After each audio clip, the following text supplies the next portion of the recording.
उत्तराखंड में समान नागरिक संहिता बिल पास हो गया है, यानी कि यूनिफॉर्म सिविल कोड को पास करा लिया गया है विधानसभा में। और इसी के साथ धामी सरकार ने जो संकल्प लिया था चुनावों के वक्त, अपना संकल्प भी पूरा कर लिया है। उत्तराखंड विधानसभा में समान नागरिक संहिता बिल पास होने के बाद प्रदेश में जहां एक तरफ जश्न का चार धाम से शुरू उत्तराखंड देवभूमि है, यहाँ से शुरुआत हो गई। अब देखना पूरे भारत में लागू होगा। विधेयक पारित हुआ है, हमारे ये उत्तराखंड के लिए बड़े गर्व की बात है कि उत्तराखंड से हमने विधेयक पारित कराया है। इसका दूसरा राज्य बन गया है, गोवा के बाद दूसरा राज्य उत्तराखंड, जहाँ समान साथ लागू हुई और अब उम्मीद है कि पूरे देश में ये लागू होगा। प्रभु यीशु मसीह के नाम में आप सभी को जय मसीह की। भारत में जल्दी ही यूसीसी यानी कि एक कानून, सभी के लिए समान कानून लागू होने वाला है। अभी फिलहाल ये उत्तराखंड में लागू हो चुका है, सभी नागरिकों के लिए समान कानून। जी हाँ, उसको बोलते हैं यूसीसी यानी कि यूनिफॉर्म सिविल कोड। भारत में पहला राज्य बन चुका है यूसीसी को लागू करने वाला। जो राज्य है वो उत्तराखंड है। वहाँ और भी अलग अलग राज्यों में जल्दी ही ये कानून लागू होने वाला है। सभी नागरिकों के लिए समान कानून, यानी कि हिंदू, मुस्लिम, सिख, क्रिश्चियन सभी के लिए एक कानून बनाया गया है। उत्तराखंड विधानसभा में uniform civil code UCC bill pass हो गया।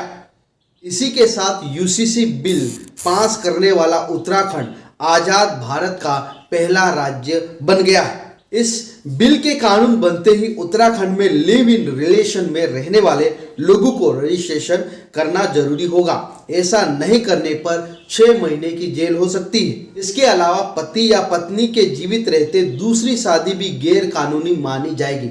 यानी कि जो पति जीवित है या पत्नी जीवित है, अगर दूसरी शादी कर रहे हैं तो उसे गैर कानूनी माना जाएगा। ये सभी धर्मों में लागू होगा, सभी के लिए लागू होगा। यूनिफॉर्म सिविल कोड कानून के बारे में अलग अलग लोग बातें कर रहे हैं, लेकिन सभी बातें विधानसभा में चर्चा हुई है और ये कानून किसी के खिलाफ में नहीं है। ये कानून बच्चे और मातृ शक्ति के हित में है। मतलब आमतौर पर किसी भी देश में 2 तरह के कानून होते हैं। पहला है क्रिमिनल कानून और दूसरा है सिविल कानून। क्रिमिनल कानून चोर, लूट, मारपीट, हत्या जैसे आपराधिक मामलों की सुनवाई की जाती है। इनमें सभी धर्मों या समुदाय के लिए एक तरह ही कोर्ट प्रोसेस और सजा का प्रावधान होता है। सिविल कानून शादी, ब्याह और संपत्ति से जुड़ा मामला सिविल कानून के अंदर आता है।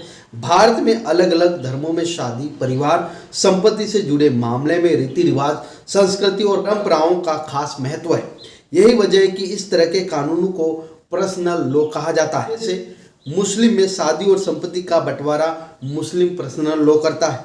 इसी तरह हिंदुओं की शादी हिंदू मैरिज एक्ट के जरिए होती है। इसी तरह क्रिश्चियन और सिखों के लिए भी अलग अलग पर्सनल लॉ है। यूनिफॉर्म सिविल कोड के जरिए पर्सनल लॉ को खत्म करके सभी के लिए एक जैसा कानून बनाने की मांग की जा रही है। यानी कि जो पर्सनल लॉ है, अलग अलग रीति रिवाज है, जो भी उसको सब खत्म कर दिया जाएगा और एक ही कानून लागू किया जाएगा। यानी कि भारत में रहने वाले हर नागरिक के लिए निजी मामलों के लिए एक समान कानून होगा, चाहे वह किसी भी धर्म या जाति से क्यों ना हो। यूनिफॉर्म सिविल कोड में कौन कौन से पॉइंट बदले हैं वो मैं आपको बता रहा हूं। समान संपत्ति का अधिकार, बेटे और बेटी दोनों को संपत्ति में समान अधिकार मिलेगा। इसमें फर्क नहीं पड़ेगा कि वह किस कैटेगरी में है। दूसरा, मौत के बाद संपत्ति, अगर किसी व्यक्ति की मौत हो जाती है तो यूनिफॉर्म सिविल कोड उस व्यक्ति की संपत्ति को पति, पत्नी और बच्चों में समान रूप से वितरण का अधिकार देता है। इसके अलावा उस व्यक्ति के माता पिता को भी संपत्ति में समान अधिकार मिलेगा। पिछले कानून में ये अधिकार नहीं था, केवल जो मर जाता है उसकी माँ को ही ये संपत्ति मिलती थी, लेकिन अभी ऐसा नहीं होगा। तीसरा, समान कारण पर ही मिलेगा तलाक। पति पत्नी को तलाक तभी मिलेगा जब दोनों के आधार और कारण एक जैसे होंगे। केवल एक पक्ष के कारण तलाक नहीं मिल सकेगा।